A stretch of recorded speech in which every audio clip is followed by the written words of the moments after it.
Hello YouTube. This is my garage. We're gonna do a little shop tour, and as always, come on. I'm gonna have my little my buddies coming with me. So first things first, the big one is Apollo. The little one is Callisto. My shop helpers.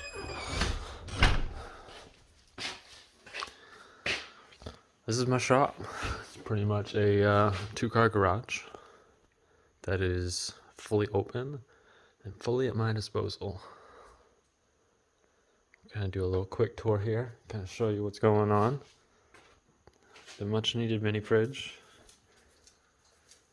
We got tooling all across the whole wall here, mostly hand tools plus storage. With the miter station built into the top, tabletop, very nice.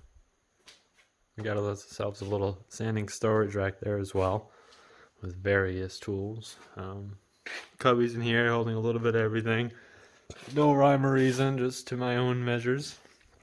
Some freshly planed pine here, hemlock and spruce. I'm working on an outfeed table currently.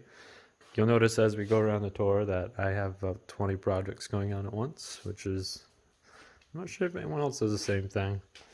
These are going to be the feet for the set outfeed table that are sitting conveniently on my rigid table saw. Big fan of this girl. She has been working justice for me. Scribe knife's a little old school, but these kickback blades have actually saved me pretty well. Not from that, it's from another issue, but of course you always need entertainment. Highly recommend YouTube music. And to get it blasted, Milwaukee speaker always does justice. And holding that speaker up is this Delta drill press, which works very well. Although the range on it, for the reach, for the arm, maybe not as good as I want. So you have to keep moving the sled, which is very heavy. So that can be a bitch. Continue on over through here. Some more storage, small screws, stuff I really don't use. Some speed squares up there. Most of my gluing. Have most of my writing utensils up here, but I try to use the knife as much as possible. Over here you'll see one of the newest toys. I have myself a little joiner, a little tabletop one. Big fan of it. Went with a spiral head because of the wood you will see shortly in a bit, but I also find that it leaves a quite good finish, up to 100-150 grit. Got some belt sanding pads here. I don't know what you call those. A little storage for right now. Got the Festool RL150. Huge fan of that thing. It was night and day difference. Night and day. Got the Bosch router with the plumb bob. That's actually hasn't been used yet. And you'll see why in a little bit. My clamping. These are some of the various clamps I use, but you also see them all throughout the shop because I don't like to clamp anything permanently because I'm always changing my mind. My shop changes continuously. You see here, this is a couple projects in process. Got a solid Purple Heart end grain with some holes in it. Trying to use Starbond CA glue to work on those. And over here, a charcuterie board with the same thing. Some just walnut, which has got some holes that I'm trying to get rid of. Not a big fan. But it's also cool to kind of see the wood itself and all its shapes. You know, the knots and how they really interact. This is the newest toy. Maybe the most expensive one I bought so far. So, this is my 3-inch planer with a helical cutter head. And let me tell you, this thing has been night and day difference from my old setup. You can kind of see in here. Of course, it's unplugged right now. Would not ever recommend doing this. But you can see 2 rows of 16 teeth there. I've had it for about 3 months. And I still haven't rotated the teeth yet. So, very happy with that. Should get 4 sides to each of those carbide teeth, so that's extremely awesome. Moving over to here, we have an old Craftsman workhorse, 12-inch, 80, or they say 12-inch bandsaw, but it's an 80-inch blade, so I don't know where they get the 12-inch. Maybe 12-inch because of the fence, but you can't really do anything with the fence, as you can see why I have this piece of wood. It works pretty well, besides using your own fence, but I think this might be the first thing to upgrade. Got the Timberwolf blade on it right now. She works pretty awesome. Definitely does justice though. Don't always need the most expensive tool as long as you have a tool that you can make do with. Moving over towards here, we got a couple stands just because I don't have a table for that. So these help out. Another one over here where I usually keep them, and I believe there's one over by where the drum sander is, just to make that. We'll get over there in a second. Yes.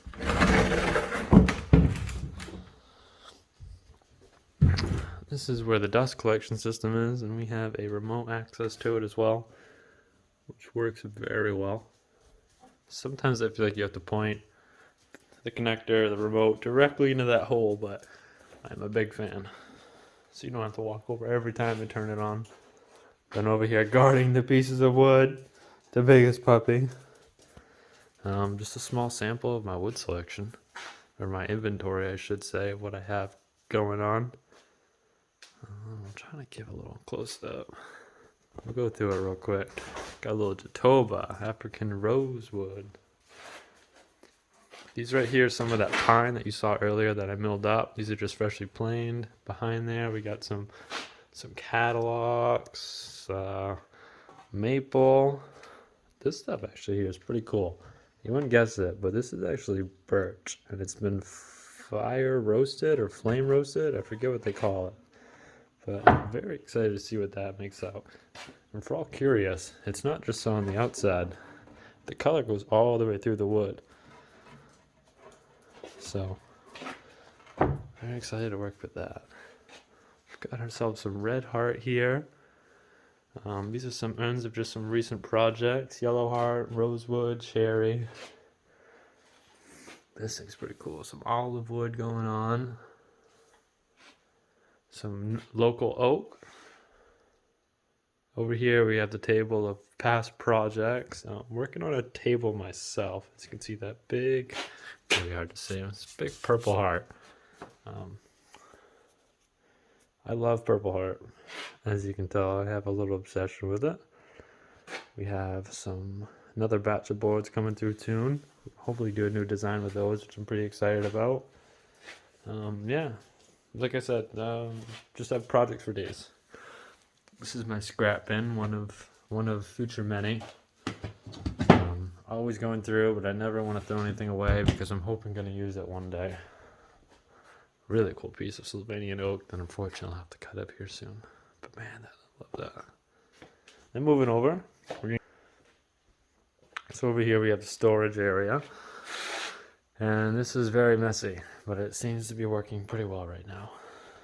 I had a little cupping issue with this board, so we're going to have to reface that one.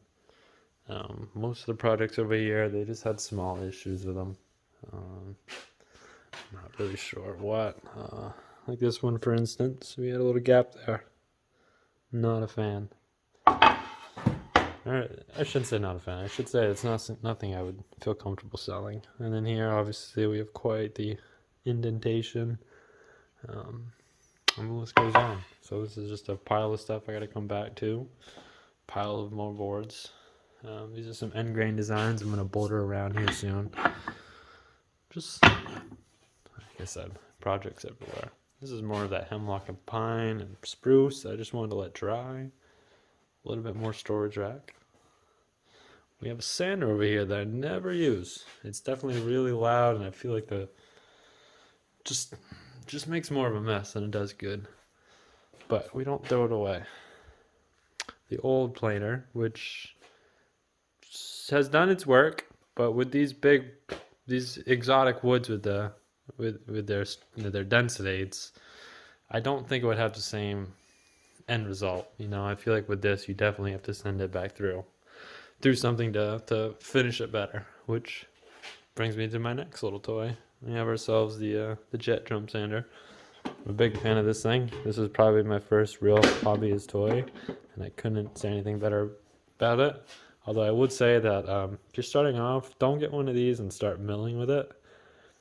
It can do it, but just because you can doesn't mean you should. Right, baby girl? Yeah, she's a big sweetie. We'll finish this up showing you the router table here, which is very convenient. And then of course we have a mess, a big mess, and then a dust collection system. Dust collection. We have a big port that comes right down to here. I like this because it's out of the way. This one runs all the way down straight into the dust collector itself. And now on this side, it's an extremely long wand that ends up connecting to this thing, my Festool, and that just way because this is my primary workstation as of now, so I can just work because I'm right-handed to facilitate my needs, and it's been working out so far. We also have another line that actually goes underneath those stairs. If we took those off, comes all the way back, and empties right here. Of course, I don't have a perfect miter station. This place gets disgustingly disgusting. So I'm always making a mess. I have a little cardboard here, thanks to the lack of trim. Seems to be doing a decent job, but never perfect. So we're always looking for improvements. And hopefully, maybe we'll design a cool miter station. I've seen some, but I don't know. There's so many designs, and I never really get it. Even though, and then plus you have to figure in with the angles. It's a hard one. Well, either way, I hope you all enjoyed this tour of the shop, and we'll see you for the next video. Bubbies.